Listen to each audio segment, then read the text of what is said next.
आता आणखी एक आपण बॉर्डर रांगोळी आणखी एका पद्धतीची काढून घेणार आहोत. त्यासाठी मी पुन्हा अशी स्केल ठेवलेली आहे. आता स्केलच्या दोन्ही बाजूंना मी असे डॉट टाकणार आहे.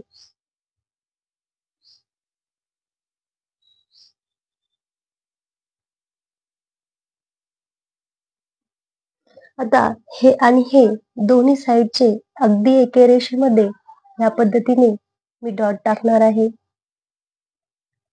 बरोबर अगदी ह्या डॉटच्या ह्या रेषेत एका रेषेमध्ये दोन्ही डॉट आले पाहिजे.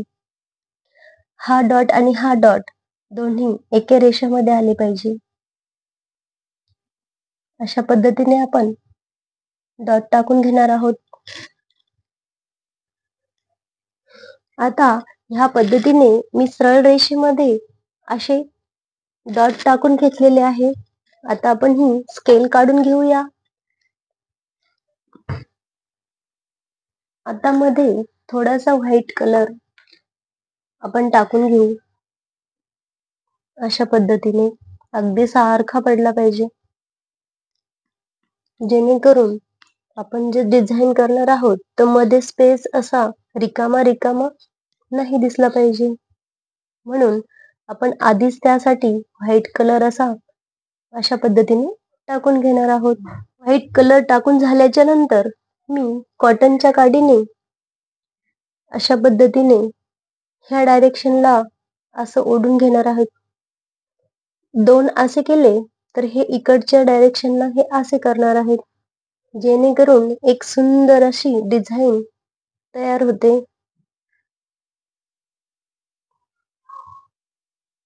असे हे दोन्ही एके रेषेत येण्यासाठी मी तुम्हाला दोन्ही सरळ रेषेमध्ये हे डॉट टाकायला सांगितले होते, जेणेकरून आपली डिझाईन छान दिसेल, दोन्ही साइड इक्वल दिसतील.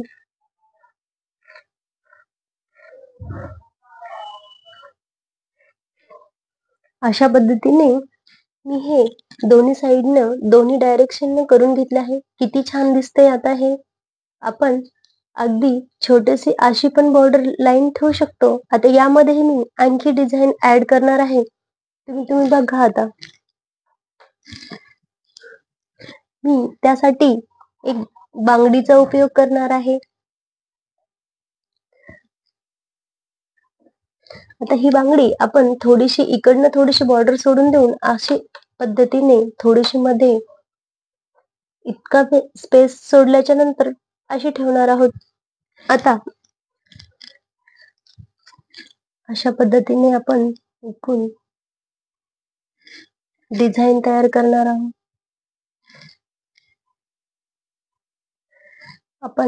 आपल्याला थोडं मोठं हवे असेल तर हे टोक आणखी पुढे वाढून घेऊ शकतो, पण बॉर्डर ही जास्त मोठी पण नसावी, कारण की आपण ज्याही कशाला बॉर्डर करू तर ते आपल्या पायाखाली आली नाही पाहिजे.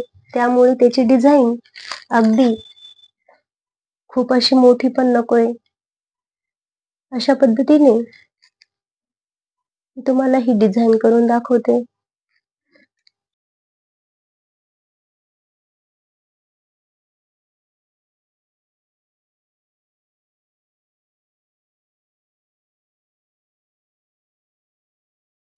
अशा पद्धतीने आता याच्यामध्ये मी आणखी थोडा फेंट कलर ऍड करणार आहे.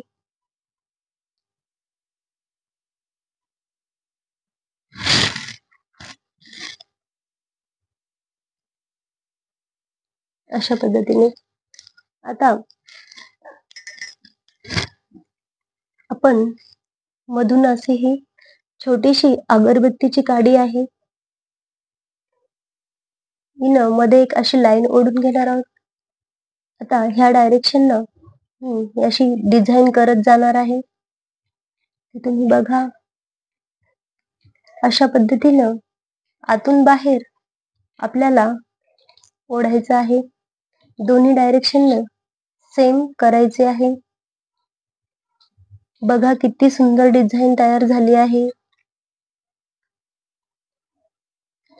आता पानासारखा आकार झाला आहे. आपण याला मोर पीसचं गेटअप देणार आहोत. तर त्यासाठी मध्ये आपण असा केशरी कलर टाकून घेणार आहोत. अशा चमच्याच्या साहाय्यानं आपण त्याला थोडंसं प्रेस करून असे टाईप मध्ये ओढून घेणार आहोत. आता मध्ये आपण आणखी एक कलर ऍड करणार आहोत. आता मध्ये आपण स्काय कलर टाकणार आहोत. स्काय कलर टाकून झाल्यावर पुन्हा तशीच प्रोसेस करणार आहोत.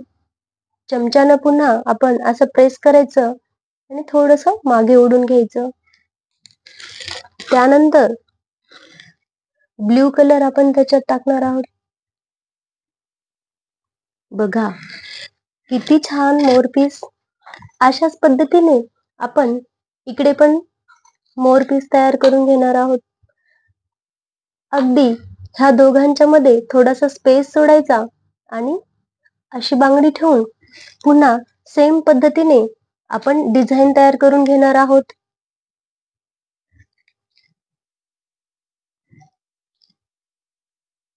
दोन्हीकडचे मोरपीस हे सारखे आले पाहिजे, म्हणजे आपली डिझाईन इक्वल दिसेल.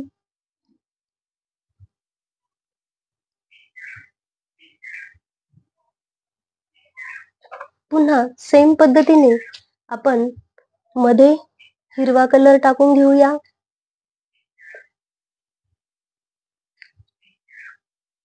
हिरवा कलर टाकल्याच्या नंतर पुन्हा आपण थोडासा फेंट कलर टाकून घेऊया, कारण की डार्क आणि फेंट दोन्हीचं कॉम्बिनेशन छान दिसते. त्यासाठी आपण 2 कलरचा वापर करणार आहोत. तुम्हाला माझी पद्धत कशी वाटली ती कमेंट करून मला सांगा.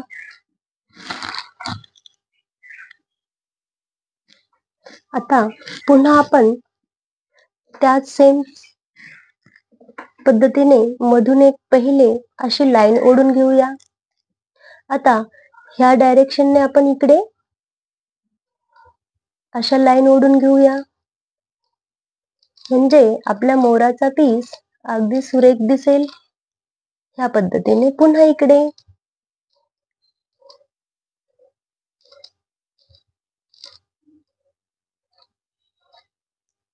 आता सेम प्रोसेस पुन्हा आपण इथे केशरी कलर टाकून घेऊया. चमच्याने पुन्हा असं डिप करून थोडंसं मागे ओढून घेऊया. अशा पद्धतीने मध्ये स्काय कलर टाकायचा आहे आणि पुन्हा सेम प्रोसेस असं ओढायचे. पुन्हा नंतर ब्ल्यू कलर टाकायचा आहे. बघा आहे की नाही छान मोरपीस. आता आपण पुढचे पण मोरपीस बनवून घेऊया. बघा आता किती छान दिसतायत आपले मोरपीस, आहे की नाही छान. आता आपण ह्या मधल्या स्पेस मध्ये डिझाईन करणार आहोत. आता ते कसे करायचे, मी फेविकॉलच्या बॉटल मध्ये अशी रांगोळी भरून घेतलेली होती, ती तुम्ही बघितलीच आहे. आता मी या बॉटलने असे डॉट करणार आहे. अगदी परफेक्ट अशी ही रांगोळी पडायला हवी. अशा पद्धतीने मी इथे असे डॉट मारून घेणार आहे. आता सेम तसंच इथे पण करणार आहे. तुम्ही बघू शकता किती सुरेख दिसतात हे.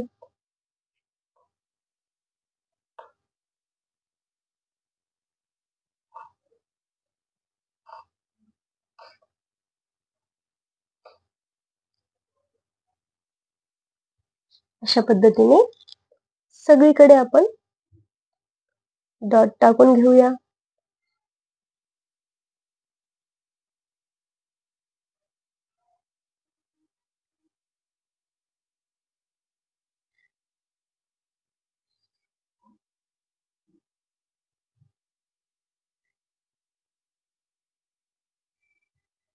अगदी फिनिशिंग मध्ये हे डॉट पडायला हवे.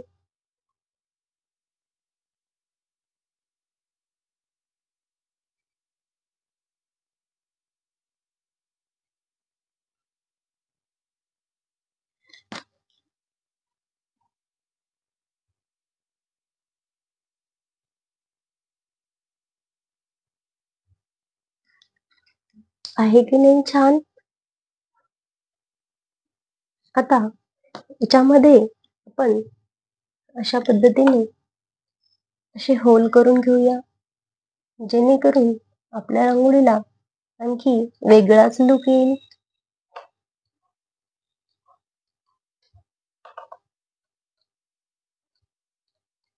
सेम प्रोसेस आपण सगळीकडे करून घेणार आहोत.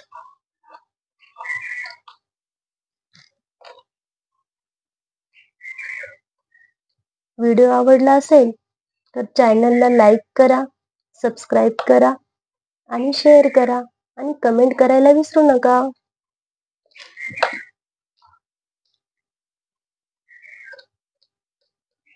व्हिडिओ संपूर्ण पाहिल्याबद्दल खूप खूप धन्यवाद.